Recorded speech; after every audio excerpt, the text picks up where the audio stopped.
பிறப்பால யாரும் முதல்வராக முடியாது, இன்னும் முதல்வராக கூட ஆதரவு சொல்லியிருந்தாரு. கருத்து அவருடைய கருத்து அவரே மறுபரிசீலனை செய்யணும். ஒரு மனிதனும் ஒரு மனிதனும் பிறப்பால் தாழ்ந்தவர்கள் இல்லை. மக்கள் தான் யாரை உயர்த்த வேண்டும், யாரை அங்கீகரிக்க வேண்டும் என்று அரசியலிலும் பொது வாழ்க்கையிலும் முடிவு செய்வார்கள். அந்த அடிப்படையில் மக்களால் தேர்ந்தெடுக்கப்பட்ட ஒரு ஆட்சி நடக்கிறது என்றால் அதை குறை சொல்வதும் குற்றம் சொல்வதும் தவறு. இரண்டாவது, விமர்சனம் செய்யலாம். அரசியல் விமர்சனம் சரியாக நடைமுறைப்படுத்தவில்லை, திட்டங்களை சொன்ன வாக்குறுதியை நடைமுறைப்படுத்தவில்லை, இதையெல்லாம் சொல்லலாம். ஆனால் மன்னர் ஆட்சி 1947 சுதந்திரம் பெற்றும் 50 முடியரசை தகர்த்து குடியரசானோம். குடியரசுக்கு பின்னால் 1971 ஆண்டு 26வது சட்ட திருத்தத்தில் அன்னை இந்திரா காந்தி அவர்கள் மன்னர் மானியத்தை ஒழித்தார். இதை எல்லாவற்றையும் பேசும்பொழுது கூர்ந்து கவனித்து பேசியிருக்க வேண்டும்.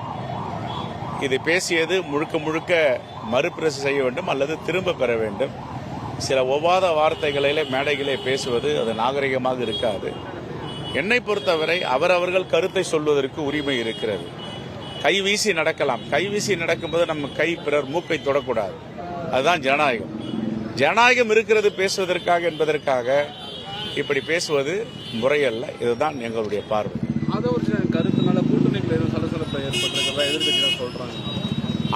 இதுக்கு சம்பந்தமே கிடையாது. கூட்டணி என்பது திராவிட முன்னேற்ற கழகம், காங்கிரஸ் மற்றும் தோழமை கட்சிகள் மிகவும் இன்டாக்ட் அலைன்ஸ், உறுதியான கூட்டணி. இது எஃகு கோட்டை போன்ற கூட்டணி.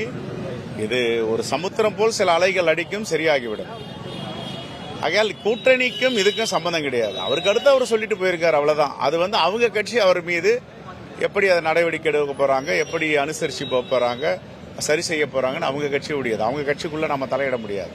எங்களை பொறுத்தவரை இந்தியா கூட்டணி இந்தியா முழுவதும் வலிமையாக இருக்கிறது. அதற்கு வழிகாட்டும் தமிழ்நாட்டில் மிக மிக வலிமையாக இருக்கிறது. இதுதான் எங்களுடைய தன்னை ஒரு கருவியாவே எல்லா கூட்டணி கட்சியினரும் எதிர்கட்சியினர் பயன்படுத்திக்கிறதா திருமாவளவன் சொல்றாங்க. தன்னை ஒரு கருவியாக தான் எல்லாரும் யூஸ் பண்றாங்க. ஆனா நான் எதுலையுமே சிக்க மாட்டேன். உங்களோட பாயிண்ட் ஆஃப் வியூல அண்மை காலமா திருமாவளவன் எப்படி நான் பாக்குறீங்க? அவங்களுடைய கருத்துலாம் எப்படி பாக்குறீங்க? அவர் அழுத்தம் திருத்தமாக கருத்து சொல்ல வேண்டும், ஒரு தெளிவுபடுத்த வேண்டும். அரசியலில் யாரும் நம்ம இயக்க முடியாது, நாம தான் முடிவெடுக்கணும்.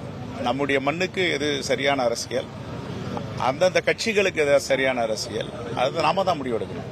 பிறர் நம்ம யாரையும் பகடக்காய ஆக்க முடியாது. நாம பலவீனமா இருந்தா தான் சிலர் பகடக்காய ஆக்க முடியும். நாம வலிமையா இருக்கு, என்னுடைய குரல் நியாயமான குரல், என்னுடைய குரலில் நேர்மை இருக்கு அப்படின்னு நாம முடிவு பண்ணிட்டோம்னா நம்ம யாரும் வலிமையை சிறுமைப்படுத்த முடியாது, திசை திருப்ப முடியாது. நாம தான் முடிவு பண்ணணும், பிறர் முடிவு பண்ணக்கூடாது. இப்ப காங்கிரஸ் பேரியக்கம் என்றால் தமிழ்நாடு நடக்கிறதுக்கு நான் உறுதியா முடிவு பண்ணுவேன். பாலிசி மேட்டர்னா எங்க அகில இந்திய தலைமை கிட்ட கேட்டு முடிவு பண்ணுவேன். இது ரெண்டு விஷயம்தான். அப்ப எங்களுடைய கட்சியை இழுப்பதற்கோ வலிமையை சிதைப்பதற்கோ வேறு யாருக்கும் நாங்கள் இடம் கொடுத்து விட மாட்டோம். அதுதான் எங்களுடைய பார்வை. ஜாதியின் அடிப்படையில் ஒரு உச்சபட்ச இடத்துக்கு வரக்கூடாதுங்கிற ஒரு தாட்ஸ் தமிழக அரசியல் இருக்கிறதா வன்னியரசு அண்மையில் தெரிவிச்சிருந்தாரு. உங்களோட பாயிண்ட் ஆஃப் வியூ அப்படிலாம் இருக்குங்களா? எங்கோ ஒரு இரு இடங்களில் இருக்கலாம், சில இடங்களில் இருக்கலாம். அதுக்காக ஒட்டுமொத்தமாக இப்படி இருக்கிறது என்பதை ஏற்றுக்கொள்ள முடியாது. ஆனால் அதை முழுமையாக நிராகரிச்சிடவும் முடியாது.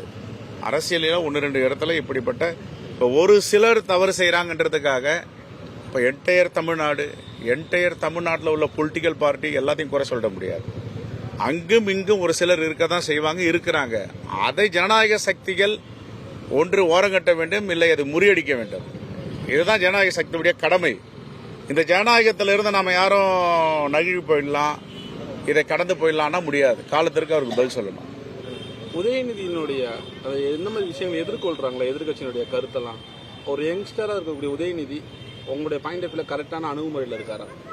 அவர் ரொம்ப எளிமையா பேசுறாரு, நேர்மையா பேசுறாரு, என்ன தோணுதோ பேசுறாரு, அவ்வளவுதான். அவர் ஆடம்பர பேச்சு அலங்கார பேச்செல்லாம் இது வரைக்கும் நான் பேசி பார்க்கல. என்ன தோணுதோ யதார்த்தமா பேசுறாரு. இளைஞர்கள் அவர் அப்படி ஏதாவது சிறிய தவறுகள் செஞ்சா கூட நாம தான் இளைஞர்களுக்கு சரி பண்ணி கொண்டு போன வேண்டி குற்றங்களோ குறைகளோ சொல்லி ஒரு இளைஞரை வரவே கூடாது, ஒரு இளைஞர் இதுக்கு மேல போகக்கூடாது அப்படின்னு சொல்றது ஜனநாயகமும் இல்லை, நல்ல பண்பாவும் இருக்காது. 2026 தேர்தல் உங்களுடைய எதிர்க்கட்சி உங்களுடைய போட்டிலாம் யாரான இருக்கும் உங்க ஆப்போசிட்ல? அதாவது அம்மையார் ஜெயலலிதா சொன்ன மாதிரி கண்ணு கட்டிய தூரம் வரை எதிரிகள் இல்லைன்னு ஆணவத்தில் நாங்களாம் சொல்ல மாட்டோம். ஒன்று மட்டும் தெளிவு, இது ஜனநாயக நாடு. யாரை தேர்ந்தெடுக்க வேண்டும், யாருக்கு வாய்ப்பு தர வேண்டும் என்ற மேண்டேட், கிளியர் மேண்டேட் தமிழ்நாட்டு மக்கள் கொடுப்பாங்க. இப்போ நல்லாட்சி நடக்குது. மாண்பு முதலமைச்சர் இந்த வெள்ள நிவாரணம், இந்த புழலில் கூட அவர் முதல் அமைச்சர்கள் அனுப்பினார், அப்புறம் துணை முதலமைச்சர், அப்புறம் களத்துக்கு அவரே வந்துட்டார். இப்போ நாங்கள்லாம் கூட போய் தொந்தரவு பண்ண வேண்டாம், பணி நடக்கட்டும் அப்படின்ட்டு 2-3 நாட்கள் பிறகு தான் நாங்கள் போய் அங்கே கள ஆய்வு செஞ்சோம். இது எதுக்காக சொல்கிறேன்னா, இது எல்லாத்தையும் மக்கள் பார்த்துட்டு இருக்காங்க. மக்கள் முடிவு பண்ணுவாங்க என்ன மேண்டேட் கொடுக்கணும் அப்படின்ட்டு. ஆகையால் மக்கள் சக்தி தான் மகத்தான சக்தி. அந்த சக்திக்கு நிகர் எந்த சக்தியும் கிடையாது. யார் வேணாலும் மேடையில் பேசலாம், யார் வேணாலும் விமர்சனம் பண்ணலாம், யார் வேணாலும் வாய்க்கு வந்ததெல்லாம் பேசிட்டு போகலாம். ஆனால் மக்களுடைய முடிவு தான் இறுதியானது. ஆகவே சரியான முடிவை தமிழ்நாட்டு மக்கள் எப்பவுமே எடுப்பாங்க. வருகின்ற 2026 தேர்தலில் எடுப்பாங்க. வேங்கை வயலுக்கு விஜய் கண்டிப்பா வரணும் ஆதரவு சொல்லியிருக்காரு. வேங்கை வயல் விவகாரத்துல தமிழக அரசினுடைய நிலைப்பாடு எப்படி இருந்துச்சு, அவங்களுடைய நடவடிக்கைகள் எப்படி இருந்துச்சு? 2 விஷயம். வேங்கை வயல் விஷயத்தில் இது வரைக்கும் துப்பு துளங்காதது எங்களுக்கெல்லாம் சிரமமாக தான் இருக்கு, கஷ்டம் தான் அது. இப்போ காவல்துறைக்கும் அந்த சிரமம் இருக்கு, மாவட்ட நிர்வாகத்துக்கும் அந்த சிரமம் இருக்கு, மாநில நிர்வாகத்துக்கும் சிரமம் இருக்கு. இதை யாரும் ரசிக்க மாட்டாங்க. ஒரு மனிதநேயம் இல்லாதவர்கள் குடி தண்ணீர் இப்படிப்பட்ட விஷயத்தை கலந்து செஞ்சிருக்காங்க அப்படின்னா இதை யாரும் ஏற்றுக்கொள்ள முடியாது. மனிதநேய சக்திகள், மனிதாபிமானம் உள்ளவர்கள் ஒருவரும் இதை ஏற்றுக்கொள்ள மாட்டார்கள். இருந்த போதிலும் இது ஒரு சவாலா இருக்கு. இந்த வழக்கு சவாலா இருக்கு. இப்ப ஒரு உதாரணத்துக்கு சொல்லுங்க. நேற்றுக்கு சொல்றாரு, திராவிட முன்னேற்ற கழகத்தில் அமைச்சர் கே நேரு இருக்கார், மாண்புமிகு உள்ளாட்சித்துறை ஊரகத்துறை அமைச்சராக இருக்கார், நகராட்சித்துறை அமைச்சராக இருக்கார். நகராட்சித்துறை அமைச்சருடைய சொந்த தம்பி, உடன் பிறந்த சகோதரரை கொலை பண்ணி அதுவரை 10 ஆண்டுகள் ஆகின்றன. 10 ஆண்டுகளுக்கு மேல் துப்பு துளங்கல.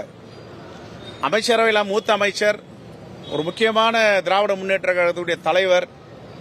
அப்ப அவருடைய குடும்பத்தில் ஒரு கொலை நடந்திருக்கு.